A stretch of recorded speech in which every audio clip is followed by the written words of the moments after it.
रामलीला मैदान में पौने 2 आंख वाला बाबा रामदेव आए जो सलवार पहन के भागे थे।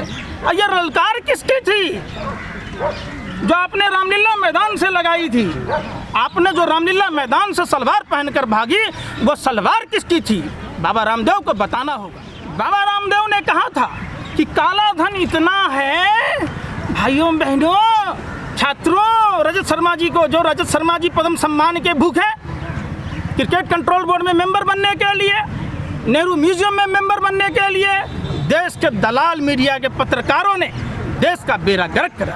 हर बात में भाजपा के लोग पाकिस्तान से तुलना करते थे। उस पाकिस्तान में 40 रुपये डीजल कम है किया, पेट्रोल पर 30 रुपये कम किया, और हमारे हिंदुस्तान में सबक चाइना को सिखाना चाहिए या देश की जनता को सिखाना चाहिए? कोरोना की दवाई बाद में बनाना, पहले ये बताओ कि देश में जो आपने काला धन की बात की वो काला धन कहाँ है? बाबा रामदेव कहते थे 500 का गड्डी भी आसमान में स्वर्ग में बनाई जाए सीढ़ी तो उतरने के भी काम आएगी, फिर भी पैसा खत्म नहीं होगा। वो पैसा कहाँ है? जिन वजहों से आप सावरकर की तरह कायरतापूर्ण बातें करते हैं।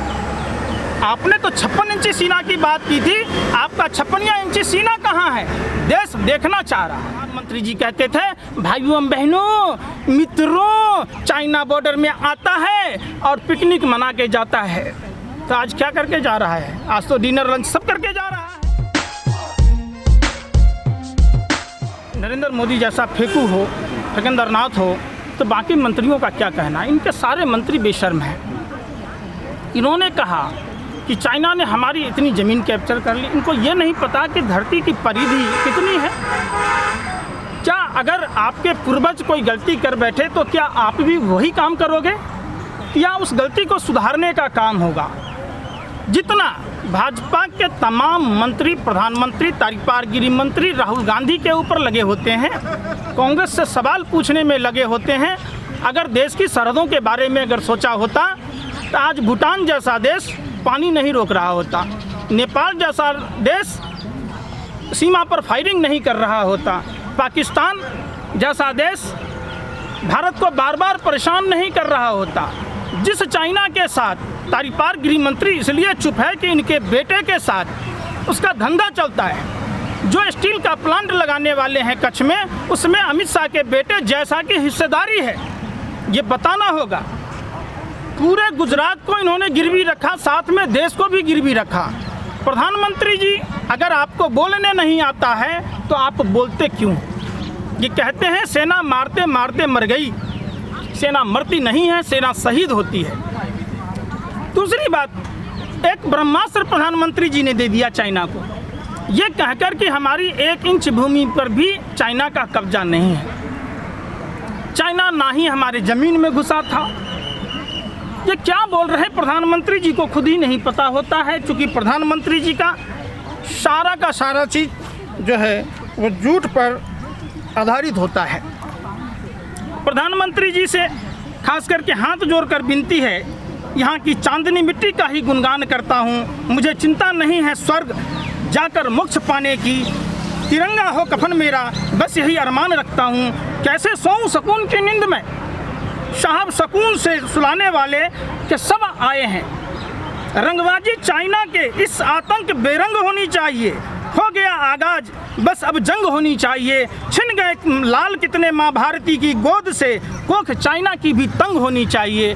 प्रधानमंत्री जी सावरकर की तरह डरे हुए, सहमे हुए, कायरतापूर्ण बयान देते हैं तो पूरा देश हतप्रभ होता है।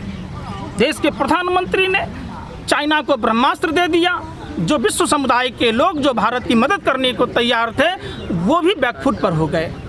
हम प्रधानमंत्री जी से बार बार आग्रह करते हैं, प्रधानमंत्री जी कहते थे भाइयों बहनों मित्रों चाइना बॉर्डर में आता है और पिकनिक मना के जाता है। तो आज क्या करके जा रहा है? आज तो डिनर लंच सब करके जा रहा है। प्रधानमंत्री जी आप हैं कहाँ? जो स्मृति ईरानी जी चूड़ियाँ दिखाया करती थी वो स्मृति ईरानी जी की ज़मीर कहाँ गई? भाजपा के तमाम बरबोले नेता एक अभिनंदन की रिहाई पर पूरे देश में तांडव मचाया गया, खुशी की बात थी, जश्न मनाया गया। लेकिन जब 10 हमारे भारत माँ के वीर सपूत रिहा हुए तो भाजपा के लोग संज्ञान में नहीं ले रहे, एक बार ट्वीट भी नहीं कर रहे। जब सीना पर तनाव है, देश की अर्थव्यवस्था खराब है, कोरोना महामारी के टाइम में क्या प्रधानमंत्री जी आपके तमाम सांसदों को, विधायकों को, मंत्रियों को क्या बिहार बंगाल की चुनाव की तैयारी करनी चाहिए? आप जो वर्चुअल रैली करने जा रहे हैं, चाइना से व्यापारिक संबंध क्यों नहीं खत्म करते?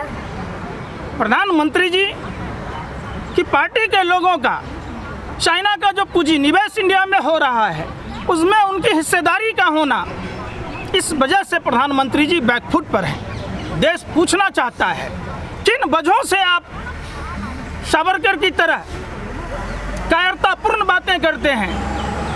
आपने तो 56 इंची सीना की बात की थी, आपका 56 इंची सीना कहाँ है?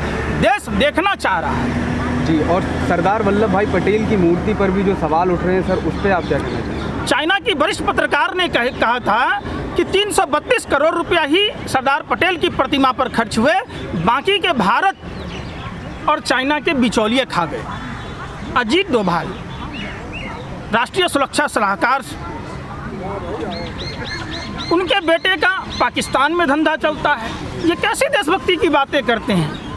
जो इनके व्यापारिक मित्र, जो इनके पार्टी फंड में चंदा देते हैं, उन्हीं की देश में चल रही है। चारों तरफ बाहर की बात कर रहे थे, अर्थव्यवस्था का क्या हाल हुआ। कोरोना महामारी में हमारे सफाई कर्मचारी, हमारे स्वास्थ्य सेवक सेविकाएं, डॉक्टर, स्टेट पुलिस के जवान दिन रात एक कर लगे हुए थे, उनकी भी सुधि नहीं लेते। आज सबसे पेट्रोलियम पदार्थ की बात है, जिस हर बात में भाजपा के लोग पाकिस्तान से तुलना करते थे, उस पाकिस्तान में 40 रुपये डीजल कम है किया, पेट्रोल पर 30 रुपये कम किया। और हमारे हिंदुस्तान में सबक चाइना को सिखाना चाहिए या देश की जनता को सिखाना चाहिए? कोरोना महामारी के समय में ये लोग तमाम जो इनके व्यापारिक मित्र हैं, इनको पता है कि सत्ता में दोबारा आना नहीं, ये देश लूटने में लगे हैं, खसोटने में लगे हैं। देश की तमाम संपत्तियों को कौड़ी के दाम में निजीकरण किया जा रहा है, अपने व्यापारिक मित्रों को दिया जा रहा है, जो इनके व्यापारिक भाजपा के चुनावी फंड में चंदा देते हैं। बाबा रामदेव, एक आदमी आया विनोद राय, 2G में घोटाला निकाला। अन्ना हजारे जी आए, रामलीला मैदान में पौने 2 आंख वाला बाबा रामदेव आए, जो सलवार पहन के भागे थे। और ये ललकार किसकी थी जो आपने रामलीला मैदान से लगाई थी? आपने जो रामलीला मैदान से सलवार पहनकर भागी, वो सलवार किसकी थी? बाबा रामदेव को बताना होगा। बाबा रामदेव ने कहा था कि काला धन इतना है, भाइयों बहनों, छात्रों, रजत शर्मा जी को, जो रजत शर्मा जी पद्म सम्मान के भूखे, क्रिकेट कंट्रोल बोर्ड में मेंबर बनने के लिए, नेहरू म्यूजियम में मेंबर बनने के लिए, देश के दलाल मीडिया के पत्रकारों ने देश का बेड़ा गर्क करा दिया। कह रहे थे कि 30 रुपये पेट्रोल, 25 रुपये डीजल, 200 रुपये की सिलेंडर और 200 करोड़ रुपया हर ग्राम पंचायतों को मिलेगा। आप कोरोना की दवाई बाद में बनाना, पहले ये बताओ कि देश में जो आपने काला धन की बात की, वो काला धन कहाँ है? बाबा रामदेव कहते थे 500 का गड्डी भी आसमान में स्वर्ग में बनाई जाए सीढ़ी, तो उतरने के भी काम आएगी, फिर भी पैसा खत्म नहीं होगा। वो पैसा कहाँ है? देश पूछ रहा है। आज जो देश में तमाम कुव्यवस्थाएं हैं, इन सब के जिम्मेदार अन्ना हजारे, बाबा रामदेव, अनुपम खेर, अमिताभ बच्चन जैसे लोग जो गाड़ियों पर पेट्रोल डीजल छिड़क कर जलाने की बात कर रहे थे, आज चुप और मौन क्यों है? देश में देखिए, अब तो जज भी डरने लगे हैं, जजों को डराया जाने लगा है, जजों को खरीदा जाने लगाया गया है। जो जज लोया अमित शाह जी के केस में संज्ञान ले रहा था, उसकी हत्या करा दी गई। संदिग्ध परिस्थितियों में हत्या हुई, किसने किया, कहाँ हुआ, कैसे हुआ, आज तक पता नहीं चला। जो जज चिन्मयानंद के तेल मालिश वाले बाबा के बारे में उनको जमानत दी, उसका प्रमोशन दे दिया गया।